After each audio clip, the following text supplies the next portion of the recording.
Over the last year or so, you can't have failed to notice Apple's iPad tablet. It's been absolutely everywhere, not least on the television adverts all the time. Now, the iPad's been really successful and it is a really good product. Obviously, rivals are coming out with other products that do a very similar thing. And today, we're getting an early look at one of the big rivals for this Christmas. This is the Advent Vega. So it's a tablet PC that will be sold through PC World later this year. And in many respects, what you get from the Vega is what you get from the iPad. As you can see, it's pretty much the same size. It's got a 10-inch screen, just like the iPad.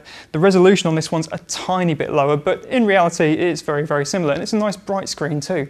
It's entirely touchscreen controlled, and it supports multi-touch, like the iPad.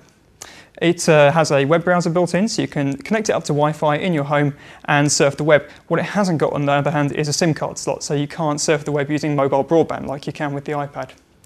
But this one runs the Android operating system. That means that because it's Android version 2.2, you get Flash, and that will allow you to play videos like the ones on the Computer Active TV website. Also, one thing we like very much is the fact that although it's only got 4 GB of storage, that's provided by a card which slots into the side of the Vega. If you want to add more memory, it's easy. Just pop the card out, pop another one in. That's a nice way to make it cheap to buy, but then you can expand it more in future if you want. It's also interesting to note that this is powered by a dual-core processor made by NVIDIA, which is a graphics company. As you'd expect, if you try and play high-definition videos on it, they look very, very nice indeed. It'd be quite a good way if you're going to be on a long plane, for example, to watch a couple of films.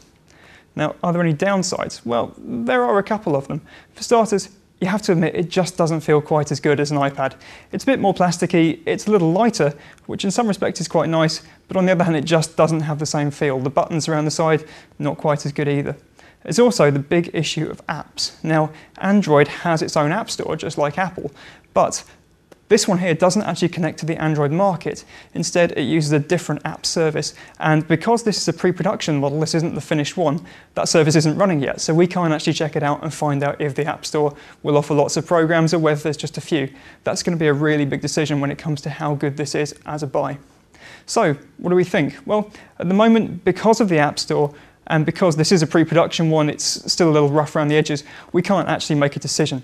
We do think, though, that just 250 quid, that's not very much money for quite a lot of tablet. It's definitely worth keeping your eye on. And we'll be bringing you a full review just as soon as we get the finished product here at Computer Active.